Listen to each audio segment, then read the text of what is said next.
الحمد لله وكفى والصلاة والسلام على عباده الذين اصطفى خصوصا على أفضلهم وخاتم النبيين محمد الأمين وعلى آله وصحبه أجمعين وبعد. We greet you from a little village up in the mountains, Bumilangit, outside of the Indonesian town or city of Yogyakarta. And we greet you with Assalamu alaikum wa rahmatullahi wa barakatuh, wherever you are in the world, as we seek to address you tonight on the subject of relations between the Shia and the Sunni. We know, in consequence of our study of Islamic eschatology, or ilm akhiru zaman, we know that Dajjal has a master plan at work. And he's pursuing that master plan of trying to foment and to ignite Shia-Sunni civil war in the world of Islam. Such a civil war has not as yet occurred. They tried it. When Saddam Hussein launched his aggressive attack on Iran, pure aggression, on behalf of the Zionists, because Saddam Hussein was their blue-eyed boy. The war with Iran, which lasted for 8 years, did not succeed in igniting Sunni-Shia civil war in the house of Islam. No, it did not. Allah did not allow it to happen. And then they launched yet another attack in the armed insurrection in Syria, hoping that that armed insurrection in Syria would ignite Sunni-Shia civil war. It has been now 3 years since they launched that armed insurrection in Syria, and they have not as yet succeeded. And now it seems as though the last card that they have to play is a card called ISIS. This bogus jihad being launched in northern Iraq and northern Syria by these people who say they're going to reclaim the Khilafah or the Caliphate. Doing it, of course, with Zionist money, doing it with Zionist weapons, doing it with Zionist training, and of course, Turkey is a member state of NATO, and all of us know that NATO is the military arm of the Judeo-Christian Zionist alliance. Will they succeed with ISIS in igniting Sunni-Shia civil war in the world of Islam? I do not know. But I have a duty to do all that I can possibly do to ensure that it does not happen.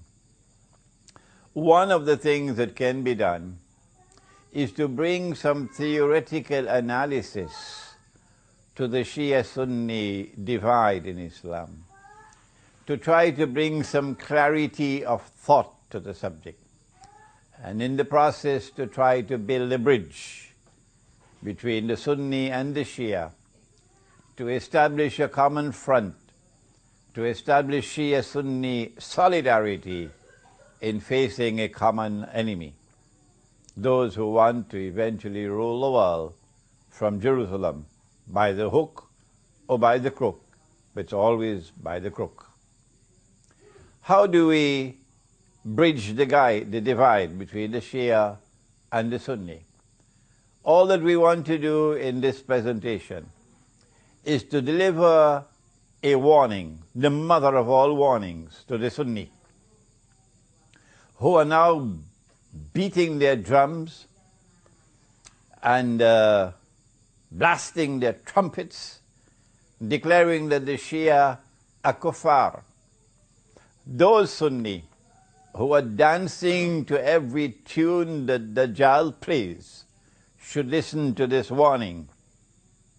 And it is delivered as part of a theoretical presentation with no boxing gloves on my hands. No. How does a community become kuffar when they say of themselves that they are Muslim? There is a process. And those who dance to Dajjal's tunes should know what is the process. The process is that a scholar, not a schoolboy, a scholar of a sufficient rank and standing in the world of Islamic scholarship, must deliver a fatwa or a legal opinion. And that legal opinion is delivered with all the arguments which support the position, declaring that a particular group of people are no longer Muslims, they are kuffar. This fatwa of kufr has to be established, has to be pronounced. It has to be reduced to writing and circulated amongst the scholars.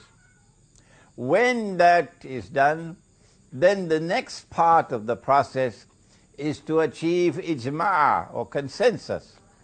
Consensus, first of all, amongst those who are qualified to offer an opinion on the subject.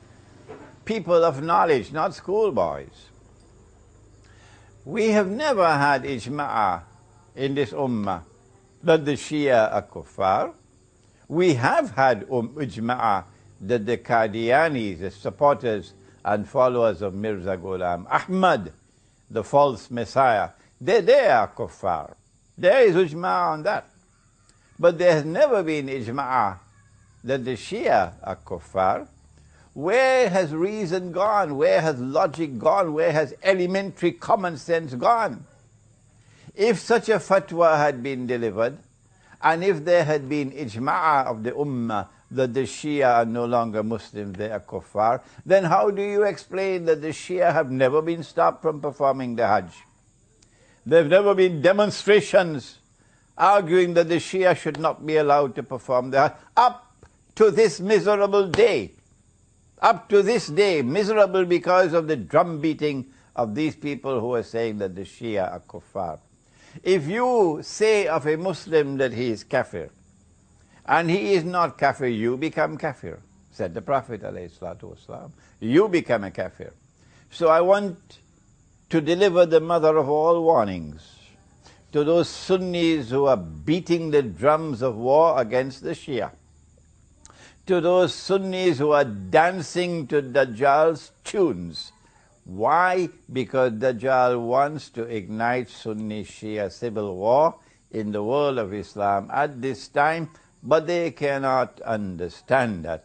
They have eyes and yet cannot see. They have ears and yet cannot hear. They have hearts and yet do not understand.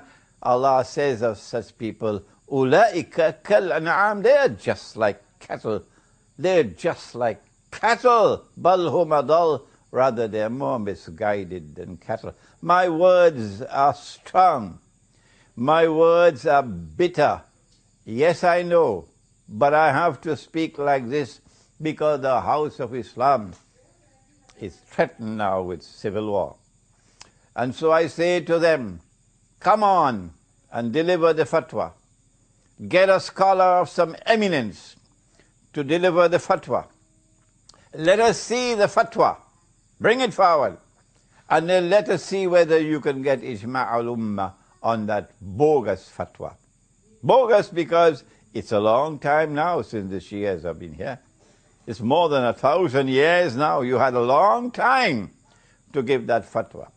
Having spoken those words very sternly to those Sunni who are beating the drums of war, particularly in the Arab world, against the Shia, it is now time for us to deliver a warning to the Shia as well. We have recognized the revolution in Iran to have been a positive development because Imam Khomeini rahimahullah reached out to the Sunni world and sought to establish Shia-Sunni solidarity. And the revolutionary government in Iran has continuously maintained that policy of seeking to build and preserve Sunni-Shia solidarity. But we don't know what tomorrow holds in store for Iran. We don't know what's going to happen tomorrow in Iran, so it's time for us to deliver a gentle warning now. And that is that no one can differ at all that the supreme authority in Islam is the Quran. It is the Quran and the Quran alone which has absolute authority in Islam. And everything else beside the Quran must submit to the Quran. And hence the hadith are subsidiary to the Quran. If a hadith is in harmony with the Quran, then it joins the Quran in building the world of knowledge. If a hadith is not in harmony in the Quran but not in conflict with the Quran, then that hadith is still acceptable but at a lower status. And if a hadith is in conflict with the Quran, then we say it is the Quran which must prevail. Has anyone challenged this?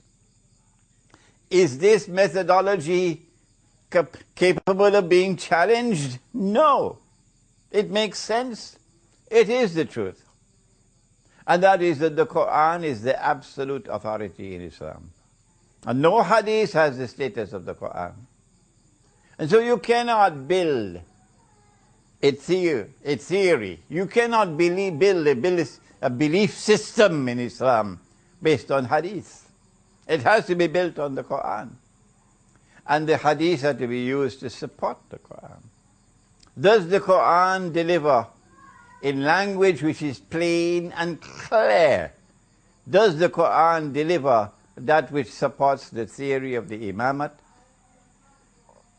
That the leadership of the Ummah of Muhammad alayhi salatu wasalam upon his death was a leadership divinely decreed to have been that of Ali radiallahu ta'ala anhu?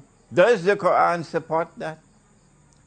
Does the Quran support the belief that succession to leadership by divine decree is restricted to the house of the Prophet alayhi salatu wasalam?